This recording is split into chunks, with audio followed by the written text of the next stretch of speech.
আসসালামু আলাইকুম। আশা করি সবাই ভালো আছেন। কাছে এবং দূরে, দেশ ও দেশের বাইরে যে যেখান থেকে আমার আজকের ভিডিওটি দেখবেন সবাইকে অনেক ধন্যবাদ।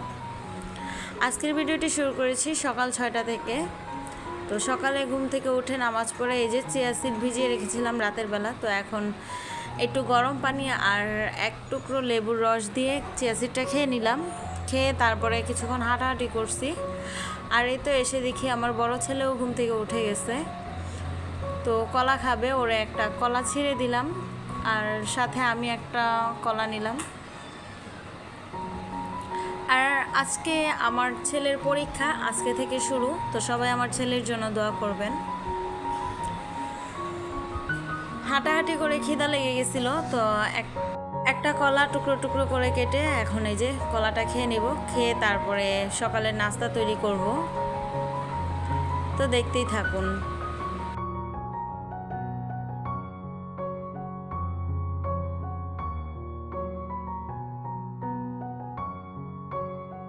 তো এই যে কলা খেয়ে তারপরে নাস্তা বানিয়ে ফেললাম। আমার শাশুড়ির জন্য, ছেলেদের জন্য সিদ্ধ আটার রুটি করছি আর আমার জন্য কাঁচা আটার রুটি। তো আমার শাশুড়িরটা আর দুই ছেলেরটা আমি এখন বানিয়ে রেখে যাব, আর আমারটা আমি ফ্রিজে রেখে যাব, পরে এসে তারপর বানাবো স্কুল থেকে এসে আর কি। আর এই আটাটা কিন্তু লাল আটা। তো লাল আটার রুটি কিন্তু অনেক উপকার স্বাস্থ্যের জন্য, সেটা তো সবাই জানেন, নতুন করে আর বলার কিছু নেই।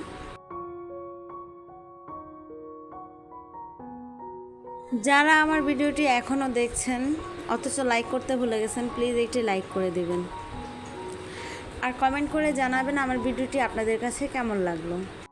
আর যারা আমার চ্যানেলে আজকে প্রথম নতুন এসেছেন, আমার ভিডিওটি যদি আপনাদের কাছে ভালো লাগে তাহলে আমার চ্যানেলটিকে সাবস্ক্রাইব করে আমার পাশে থাকতে পারেন।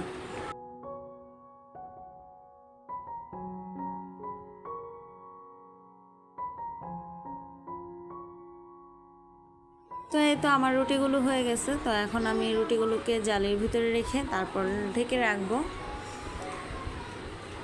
যদি আমার শাশুড়ি খায় খাবে, আর না হয় আমি আসলে তারপর খাবে। এই যে চুলার পাটটাকে পরিষ্কার করে ফেললাম।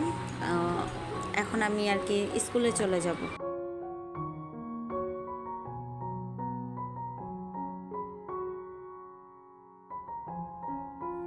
তো ছেলেকে স্কুল থেকে 11:30 বাজে বাসায় নিয়ে আসছি পরীক্ষা দেওয়া। আর আসার সময় হোটেল থেকে ভাজি কিনে নিয়ে আসছি, কারণ রুটির সাথে খাওয়ার জন্য আমি ঘরে কোনো ভাজি করিনি। তো আমার ছেলেকে বললাম ওর দাদুকে রুটি দিয়ে আসতে, ও নাকি পারবে না। ও ভাজি দেখে আগে থেকেই আর কি না করতেছে, ও ভাজি খাবে না রুটির সাথে। ভাজি নাকি ঝাল, সব বাচ্চারা আর কি যা করে, একটু ঝাল পেলেই তারপর আর খেতে চায় না। আর আমার ঘরে ডিমও শেষ হয়ে গেছে 2 দিন আগে। ডিম আর আনা হয়নি, কারণ আমার হাজব্যান্ড এখন ইদানিং আর কি একটু ব্যস্ত দোকানের কাজে। দুপুরে এসে 1 ঘন্টাও জিরাতে পারে না, চলে যায় তাড়াতাড়ি। আবার রাতে 12টা বাজে আসে, সেজন্য আর কি ডিম আনা হইতেছে না, সুযোগও পাইতেছে না আর ডিমও আনতেছে না। তো যাই হোক, আমার ভয়ে একটু ভাজি দিয়ে রুটি মুখে দিছে, তাও কান্না করতেছে না খাওয়ার জন্য। তো এই যে আমি কিন্তু একবারে সব কাজকর্ম শেষ করে ফেলছি। আর ইদানিং না একটু ভিডিও করতে আমার ভালো লাগতেছে না, কোনো কিছুই ভালো লাগতেছে না, মানে শরীরটা খুব দুর্বল দুর্বল লাগে। আর সব কিছু না আমি ভুলে যাই, ভিডিও করার কথাও কিন্তু আমি ভুলে গেছিলাম। তো যাই হোক, পরে মনে পড়ছে আমি যে ভিডিও করি। তো এই যে আমি রান্না করছিলাম আগের দিন রাতের বেলা ইলিশ মাছ দিয়ে আলু দিয়ে, তো সেটা দুপুরে গরম করলাম আর কহি দিয়ে ডাল দিয়ে রান্না করছি আর করলা ভাজি করছি। তো এই ছিল আমার দুপুরের রান্না বাড়া আর কি। আর এই তো এত পরিমাণ গরম লাগতেছিল, ভাবছি কাঁচা আম আছে, কাঁচা আমের ভর্তা করব, কিন্তু ছিলে দেখি যে আমগুলো একটু পেকে পেকে গেছে। তো কী আর করার, সে আমগুলোকে আমি কেটে নিছি।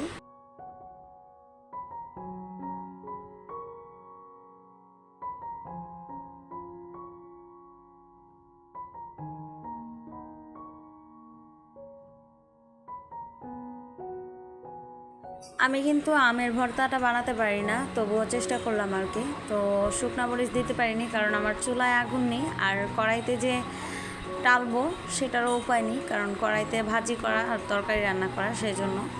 তো কাঁচামরিচ দিয়ে আর হালকা একটু গুঁড়া মরিচ, চিনি আর লবণ দিয়ে আমি আমের ভর্তাটা করলাম।